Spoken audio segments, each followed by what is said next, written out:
welcome. My name is Madison. I'm so happy to have you here. Today's video is going to be a little Q&A, but I thought we'd make it a little bit more fun by having you follow me around throughout my day, and I'll answer questions as I go. I asked you guys over on Instagram to ask me some questions, some juicy questions. You guys did not disappoint. Oh my gosh, I cannot answer a lot of the questions because I don't want this video to get taken down or flagged by YouTube, but I will be answering some most commonly asked questions and still some juicy ones. Made my morning coffee. I'm about to go get ready. First thing first is always coffee, but now we need to go just put a little bit of makeup on. How do you overcome body issues? Guys, this is the $1 million question, by the way. How to have a more positive body image in general. It's a $1 million question. It's something I think so many people struggle with, whether you're a man, a woman, a teenager, an adult. I think everybody struggles with it, and it's something I personally have struggled with more in my 20s than ever in my life before. Everyone goes through it at some point in their life, I feel like, unless you're just blessed. I personally have been struggling with my body image more than ever in the last couple years of my life, just because my body has been changing as I've been growing older. There's weight in places I never had before. I don't look like the skinny little 19-year-old that I once was. No, I'm not perfect, and I'm not saying that there's days where I don't still have negative body image issues, but I will say in the last year or so, I've kind of come to the realization that it just doesn't matter as much as you think it does. We can get so in our heads sometimes about how we look, how others perceive us, what are people thinking of us, and honestly, at the end of the day, life is so much more than what you look like physically. Now, of course, take care of yourself, you know, nourish your body with good foods, go to the gym, stay active. In fact, the reason I started enjoying working out in my 20s is when I realized I'm doing it to help my future self so that I can be healthy and in shape whenever I have kids. I can run around with my kids. I can pick up my kids. I can grow old and still be involved in my kids and my grandkids' lives. And I will be taking care of myself physically, not to have six-pack abs or to look good for other people, but to make sure that I'm taking care of myself to live the best and the longest, healthiest life that I can. I read something that said, at the end of your life, you're gonna look back on the times where you didn't put on that swimsuit because you were afraid of what you would look like. The time that you didn't take that picture or post that picture because you were afraid of what you looked like in it. And at the end of your life, you're going to wish that you went swimming, that you went running, that you laughed, that you posted that picture, and you didn't care so much about what you looked like on the outside. I think that's when it hit me the most, and when I realized life is too dang short to worry about what my body looks like all the time.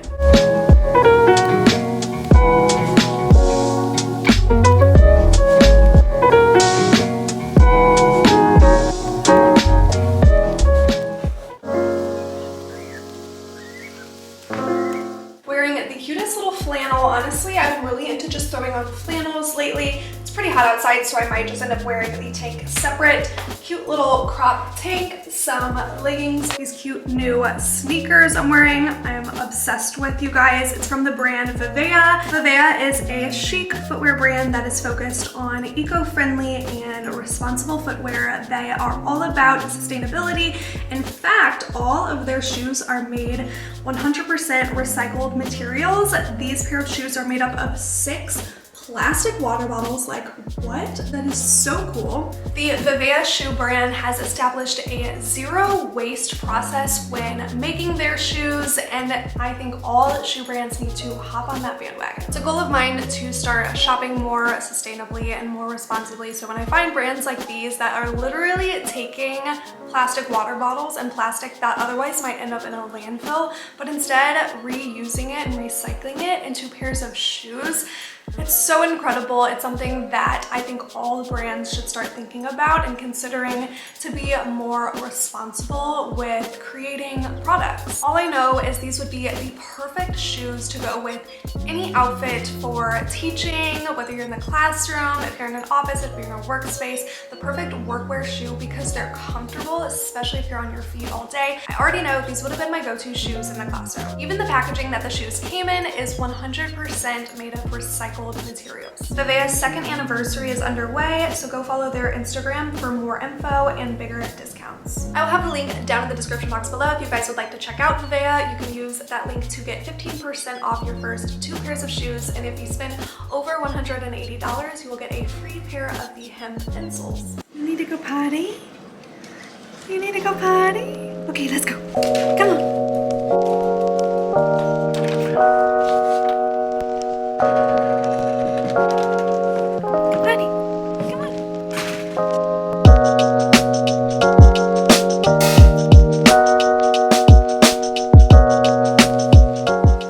Has quickly become my favorite place to hang out at our house, even though it's 100 degrees here in Missouri right now. But it's just so nice to have my own space, my own backyard. Nala girl has her own fenced-in backyard for the first time.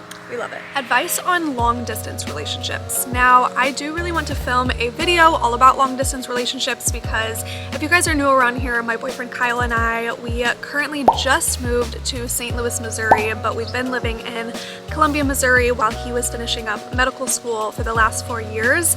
And if you guys didn't know, before that, when we first started dating, we were long distance for about a year and a half, and it was only a 2.5-hour drive, but it was still long distance, still a struggle, and I have a lot of thoughts on that. I feel like I need to compile my thoughts and maybe even get Kyle's opinion and his thoughts on it as well. If you guys would like to see a video talking more in depth, like a relationship Q&A, how we survived long distance, how we survived having a relationship during medical school, how we're currently surviving having a relationship during residency. He's currently in his anesthesiology residency, and it's been a long, hard journey. I'm not even gonna sugarcoat it.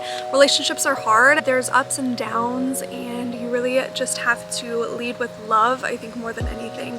And just remember that you're a team and you are working together to make it work. So let me know if you guys would be interested in seeing a video on that topic. Kind of leading me into the next question, is marriage on the radar for you guys? Thoughts on moving in together before marriage?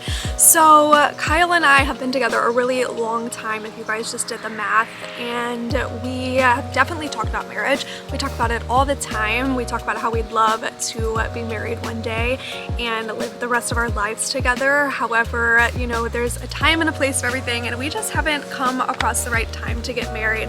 Like I said, he's been in medical school the last 4 years. Before that, we were both in undergrad, and now he's going on to one of the longest, toughest adventures of his life, which is residency, and that is going to be going on for the next 5 years. So it just comes down to, we both love each other. We both know we want to get married to each other and have children one day, but right now is not a great time financially or time-wise to get married. He is working 12+ hours a day, 6 days a week. It's super intense, and I'm letting him just focus on that, which he should. That's his #1 priority right now.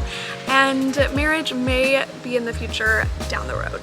Now, when it comes to moving in together before marriage, I've always known that I wanted to live with my future partner before I married them. I think that's a super important time together. I've learned so much about not only him, but myself and our relationship since we've been living together.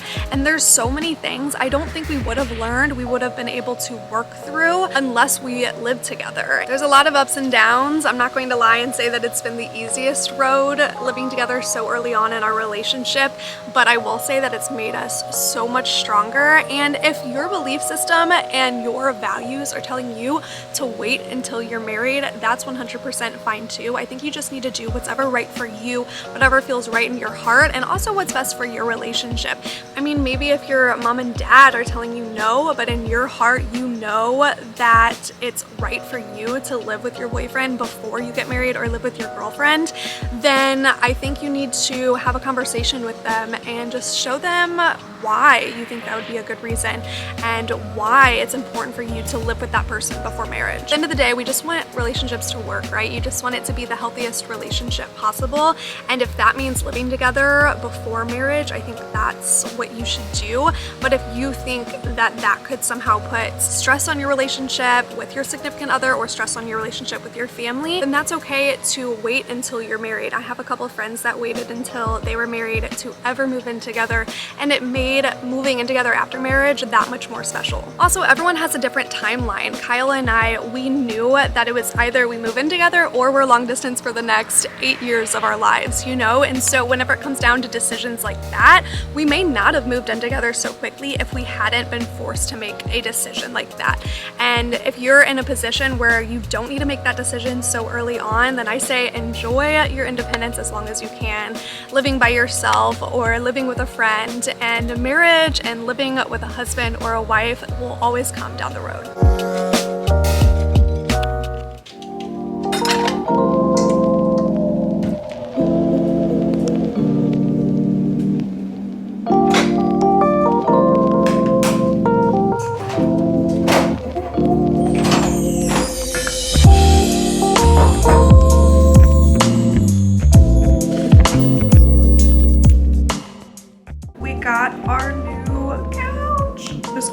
From Castlery. It is the couch of my dreams. We are still waiting on the ottoman. Eventually I will have the ottoman right here. It's not coming until September for some reason. It shipped really late, so we're waiting on the ottoman, but honestly I'm really digging just the 3-person couch. It's obviously super wide and spacious for many people to fit on. Nala personally loves it. And we moved our Albany Park little leather chair over here, or should I say a big chair because she's a big mama, but we also love her. And guys, our house is just coming together. If you're new here and you're like, wait, show me more house stuff, I have a whole house updates, house tour video. I have a whole playlist. So if you guys want to check that out, I will have it linked right here. Let's sit down and eat some lunch together. I just heated up a little bowl of pasta, my favorite lunch. I'm a girl that loves carbs, it'll never change. How to overcome anxiety. Wish I had the perfect answer to this question, but I'll just answer it with telling you a little bit about my story with anxiety and how I have overcame it, or what has helped me along the way. I never struggled with anxiety growing up, never struggled with depression. Honestly, I didn't understand it. It wasn't until I was 20 years old until I had like the biggest heartbreak and change of my life. I had broken up with my first serious boyfriend, left my hometown, left my safety blanket, my parents, and moved to a city that was all new to me. I knew nobody. I lived by myself. Of course I had Nala girl, but I mainly lived by myself. And that was the first time I started struggling with panic attacks. I think it was all of the change that induced my anxiety, because I've noticed change is definitely a trigger for me, and it's something that I'll always have to work through. Long story short, I went and sought out help, as you always should. If you feel you need help, you need someone to talk to. And I ended up getting a prescribed medication to take for my anxiety, and I ended up getting diagnosed with panic disorder. My anxiety came in waves of panic, and it was always unpredicted and sudden. I never saw it coming, and it was always in strange circumstances where you wouldn't think it would be anxiety inducing, like whenever I'm home alone just watching TV, whenever my brain is like shut off, that's whenever the panic attacks would hit. If you've ever endured a panic attack, you know you wouldn't wish it on your worst enemy. They're just terrible. I struggled with panic attacks for over 2 years, and the medication definitely helped. But at the end of the day, I realized I had all the strength within me the whole time. It served its purpose for me whenever I needed it, but I didn't need it anymore. And I knew that I had the strength within me to get off of it and handle my anxiety on my own. It was the toughest year of my life getting off of medication, and it was also one of the most rewarding. I've been medication free for a couple years now, and I still have waves of anxiety, sure, but I know myself and I welcome it when it's here. I don't try to push it away or ignore it and pretend it's not there. And over the years, I've started to come up with ways that personally help me me stay more grounded and more connected to myself instead of what I noticed anxiety was stemming from all the outside noise. Things that have helped me are, one, getting in touch with my physical body, because often anxiety is when you feel almost out of touch with reality. You don't feel grounded, you feel out of touch with yourself. So I ground myself, I feel my feet on the floor, I touch things around me, and sometimes I'll just get up and start moving my body, whether that means just walking around, getting outside, getting fresh air, feeling the cool breeze on your body, grounding yourself that way. Sometimes I'll just drop on the floor and start stretching and just kind of getting in touch with your body that way and getting your mind more focused on what your body is physically feeling than being stuck inside of what your brain is thinking and stressing over. Reading has helped so much because I find when I'm reading, I almost get transported into another world and I'm not so worried with the day-to-day stresses. Talking to someone helps immensely. I have a couple of friends that I feel I can call no matter what I'm feeling. If I'm having a panic attack, if I'm happy, if I'm sad, if I'm crying, if I'm excited, they're there for me to call, and that brings me a lot of comfort. And I've called them before and said, hey, I'm feeling really anxious right now. Can we just like have a conversation and just talk about something? Within a matter of minutes, I always feel better. Just remember, in those moments when you're feeling anxiety, it's not forever, it's temporary, and it will always pass.